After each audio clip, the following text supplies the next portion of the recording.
For college students were found brutally murdered in their own home. No forced entry, no warning, just silence, then blood. Who could do something so horrifying? A stranger? A jealous lover? Or someone they trusted? Detectives had nothing. No fingerprints, no witnesses, only one strange clue left behind. A knife sheath with a single drop of DNA. But the truth was more shocking than anyone imagined. The killer was not a random drifter or a shadowy stalker. He was a criminology PhD student, a man who studied how murder investigations work while secretly planning one of the most disturbing massacres this town had ever seen. His name was Bryan Kohberger. But why would Bryan Kohberger, a man who studied exactly how killers get caught, leave behind his own DNA? How long had he been watching his victims? What chilling steps did he take to plan this night of terror? Was this really his first time, or just the first time he got caught? And when investigators finally tracked him down, how did they connect one small mistake to the man who thought he was smarter than everyone else? He confessed to the killings. He described every brutal detail, but he refused to explain the motive behind the murders. Why did he really do it? What made him choose those victims? And what was going through his mind that night? This isn't just the story of a murder. It is the story of a man who built the perfect plan and the one mistake that brought it all crashing down. In 1994, Bryan Kohberger was born in the quiet suburbs of Pennsylvania. As a child, he was shy, withdrawn, always watching but rarely speaking. He struggled with anxiety, obsessive thoughts, strange health issues that made him feel different from everyone else. Classmates later recalled he was quiet, but intense. His eyes seemed to look through you, not at you. He was smart, too smart, but there was a heaviness about him. In high school, things got darker. He became obsessed with his weight. He dropped pounds so fast that his body looked hollow, almost sickly. He drifted away from friends. Instead of parties or sports, he spent hours online, reading about human behavior, psychology, and the darkest corners of criminal minds. Somewhere along the way, fascination turned into obsession. Bryan started asking questions that made people uncomfortable. Why do people kill? What does it feel like? How do some killers get away with it? He began experimenting with control, over his body, over his habits, over the people around him. But no one saw it as a warning sign. After high school, he enrolled in college. But instead of pursuing something ordinary, Bryan chose criminology. Not law enforcement, not social work. Specifically, the study of criminal minds. Why? Some say he wanted to understand his own dark thoughts. Others believe he wanted to learn how to outsmart the system. By 2022, Bryan had moved across the country to Washington State University, just 15 minutes from Moscow, Idaho. There, he was a PhD student.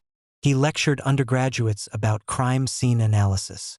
He graded their papers on how criminals think. But behind the scenes, his questions grew stranger. He posted a survey online for academic research. It asked convicted criminals, "How did you prepare for your crime? What were you thinking and feeling while you committed it? What did you do to avoid detection?" It didn't read like neutral research. It read like someone taking notes, someone who wanted to feel it for themselves. Around this time, Bryan's behavior shifted. Neighbors noticed he was more distant. His own students described him as cold, condescending, even angry at times.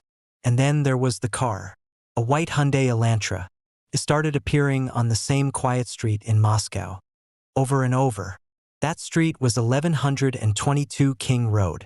Inside that house lived 4 University of Idaho students: Madison Mogen, Kaylee Goncalves, Xana Kernodle, and Ethan Chapin. Bryan's phone would later reveal the truth. He had driven past their house at least a dozen times in the weeks leading up to November 13th, sometimes at night, sometimes in the early morning hours, as if he was studying their routines. But why them? Why this house? Was it random, or was it personal? No one in that house knew they were being watched. They laughed. They went to classes. They made weekend plans. And Bryan watched. He watched enough to learn when the lights went out, when the house was quiet, when they would be most vulnerable. On the surface, he was still the polite criminology student. But something was shifting inside him. He had studied killers for years. Now he was preparing to become one. And in just days, the quiet streets of Moscow would never be the same. But why this house? Why those students? And what really happened on that freezing November night? On November 12, 2022, it was a Saturday night in Moscow, Idaho. Cold, quiet, the kind of night where most people stayed indoors. Life was normal. Madison Mogen and Kaylee Goncalves were best friends. They spent the evening out with friends, laughing, taking photos, enjoying the freedom of college life.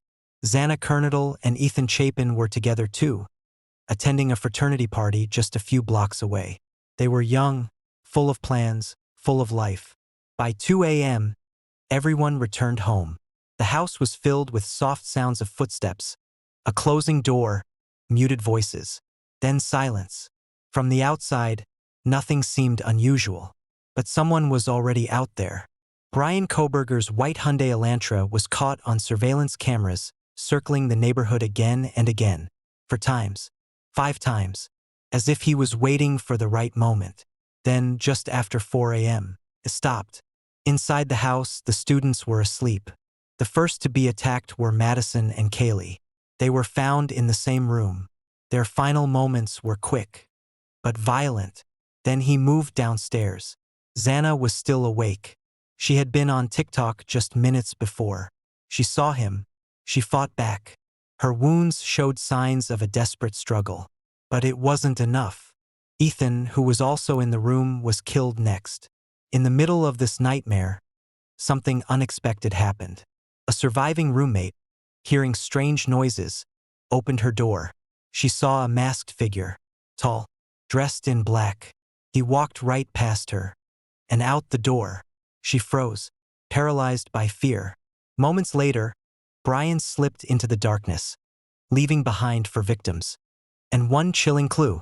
On the floor, near Madison and Kaylee, lay a black leather knife sheath. It seemed like a perfect crime. No forced entry. No security footage. No witnesses who could identify him. But that sheath. It held the smallest mistake. A single drop of DNA. Hours passed before anyone called 911.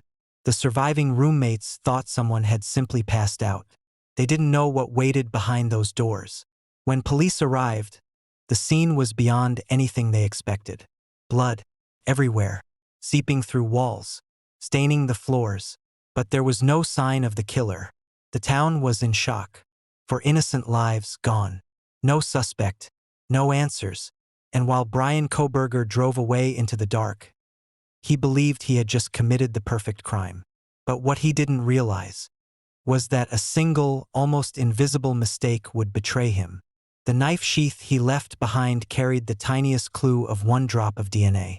And once investigators found it, they began pulling on a thread that would lead them straight to Bryan.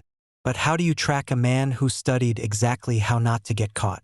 When Bryan was arrested, he asked one chilling question: did anyone else get arrested?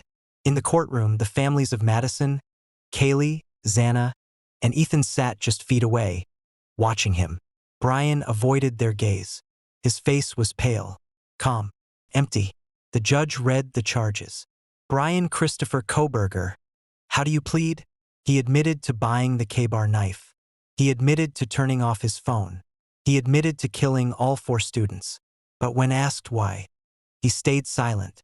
Bryan Kohberger was found guilty, and he was sentenced to 4 consecutive life sentences without parole plus an additional 10-year sentence for burglary.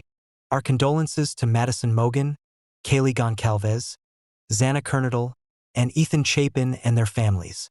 Subscribe for more true crime stories.